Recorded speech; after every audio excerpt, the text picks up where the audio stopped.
Bukan saja sebuah bangunan ikonik, akan tetapi Istana Presiden yang berada di ibu kota negara Nusantara merupakan sebuah identitas baru bagi bangsa dan negara Republik Indonesia, serta menjadi kebanggaan bagi bangsa dan rakyat Republik Indonesia di mata dunia internasional.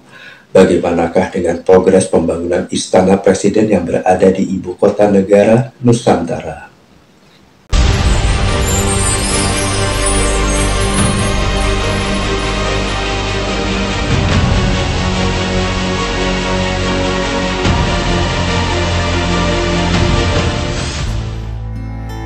Ibu kota negara Nusantara bukan saja harapan dan kebanggaan bangsa dan rakyat Indonesia, akan tetapi juga merupakan gambaran atas sebuah perjuangan dan kegigihan dari seseorang yang sangat berjasa hingga dapat mewujudkan sesuatu yang mungkin di mata sebagian pihak tampak mustahil.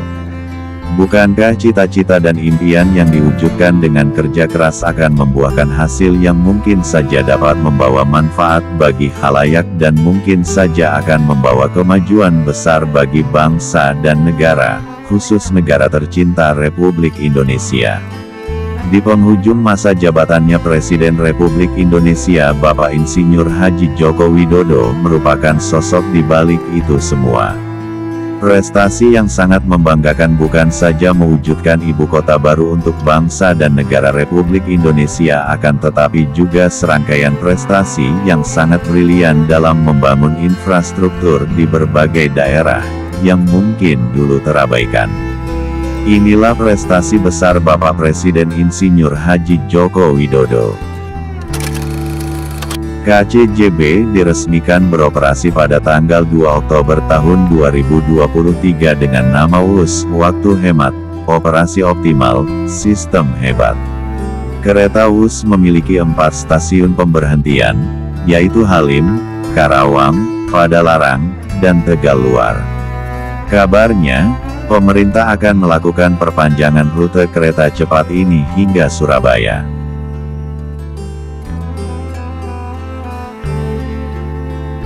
Jokowi meresmikan pembangunan Mass Rapid Transit (MRT) Jakarta fase 2 pada Februari tahun 2022. MRT Jakarta fase 2 membentang sepanjang sekitar 11,8 km dari kawasan Bundaran Hotel Indonesia hingga Ancol Barat. Fase 2 terdiri dari 2 tahap, yaitu fase 2A dan fase 2B. Fase 2A terdiri dari 7 stasiun bawah tanah Tamrin, Monas, Harmoni, Sawah Besar, Mangga Besar, Glodok, dan Kota, dengan total panjang jalur sekitar 5,8 km. Sedangkan fase 2B terdiri dari 2 stasiun bawah tanah, Mangga 2 dan Ancol, dan 1 depo di Ancol Barat dengan total panjang jalur sekitar 6 km. Fase 2B sedang dalam tahap studi kelayakan.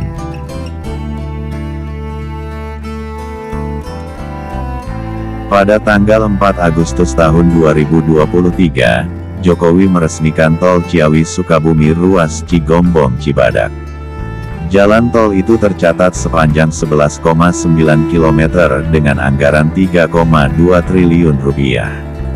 Lalu, Jokowi memulai pembangunan Jalan Tol Gede Bage, Tasikmalaya, Cilacap yang digadang sebagai jalan tol terpanjang di Indonesia pada akhir 2022. Pembangunan jalan tol ini dibagi menjadi 2 fase, yaitu jalur Gede Bage, Tasikmalaya ditargetkan selesai pada 2024. Sementara jalur Tasikmalaya, Cilacap ditargetkan selesai pada 2029. Selain itu, Jokowi juga membangun tol Yogyakarta, Bawean sejak 2022 lalu. Rencananya, tol ini akan selesai pada 2024 mendatang. Beberapa proyek jalan tol yang menjadi proyek strategis nasional PSN lainnya adalah Jalan Tol Serang, Panimbang, Banten, Jalan Tol Pandaan, Malang, Jawa Timur, Jalan Tol Manado, Bitung, Sulawesi Utara, Jalan Tol Balikpapan, Samarinda, Kalimantan Timur, Jalan Tol Medan Binjai, Sumatera Utara. Sejak 2019 sampai 2023 ini, Jokowi telah membangun sejumlah bandara di Indonesia. Salah satu bandara yang telah diresmikan adalah Bandara Ewer di Kabupaten Asmat, Papua Selatan, pada Juli tahun 2023. Lalu, ada juga pengembangan bandara kawasan prioritas di Kawasan Strategis Pariwisata Nasional, KSPN, yaitu Bandara Sibisa di KSPN Wakatobi dan Bandara Pitu di KSPN Morotai.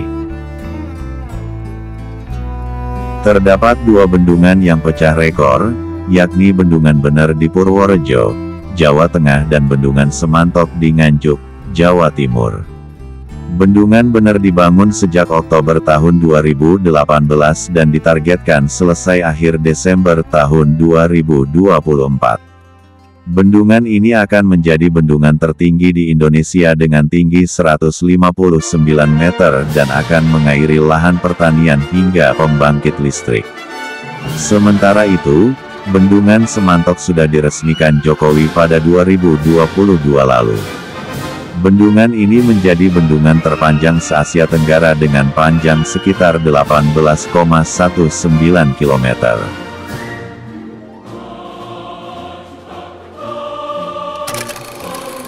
Demikianlah sekilas prestasi besar Presiden Joko Widodo selama memimpin negara Republik Indonesia. Janganlah kita menjadi bangsa kerdil yang selalu hanya dapat membicarakan kesalahan kecil seseorang, akan tetapi melupakan 1000 kebaikan dan langkah besar yang telah dilakukan seseorang untuk kemajuan khalayak.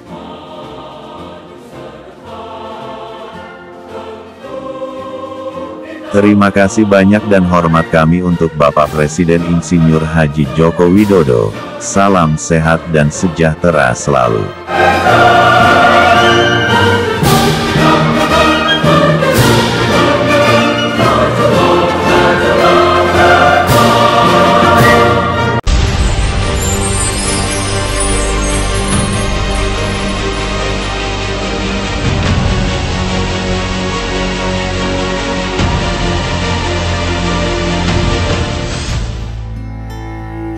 Desain dengan nama Istana Garuda merupakan satu dari bagian Istana Kepresidenan Nusantara yang telah dibangun di lahan seluas 55,7 hektar dengan luas tapak 334.200 meter persegi.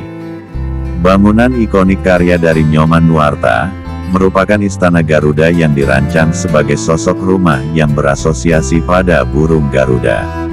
Tidak hanya berhenti pada landmark sebuah kawasan, tetapi lebih sebagai perwujudan pencapaian sinergi antara seni, sains, dan teknologi. Perpaduan ketiganya selalu mewarnai keberadaan bangunan-bangunan ikonik di seluruh dunia. Desain Istana Garuda akan benar-benar ditransformasikan dan diwujudkan dalam sebentuk pola arsitektur dengan mempertimbangkan aspek-aspek estetik, nilai guna, serta manfaat bagi kemajuan dunia pariwisata tanah air. Burung Garuda menjadi desain karena kaitannya yang sangat erat dengan Indonesia dengan berbagai perbedaan, segala silang pandang, segala keragaman adat istiadat dan perilaku, dan perbedaan kepercayaan dan agama. Garuda merupakan simbol persatuan, apalagi Garuda juga menjadi bagian dari lambang negara, Bhinneka Tunggal Ika. Istana Garuda akan menjadi istana presiden pertama di dunia yang dibangun sebagai sebuah karya seni. Sedangkan secara teknologis, Istana Garuda akan menggunakan teknologi pembuatan patung yang telah dipatenkan. Sosok burung yang berasosiasi pada Garuda dalam Istana Garuda dibangun dari kerangka baja, serta cangkang dari tembaga, kuningan, gallium dan kaca. Tembaga dan kuningan selanjutnya akan mengalami proses oksidasi, sehingga perlahan-lahan akan berwarna hijau toska yang matang. Secara khusus, pembangunan Istana Kepresidenan bisa memberikan daya tarik tersendiri, terlebih pada dunia pariwisata.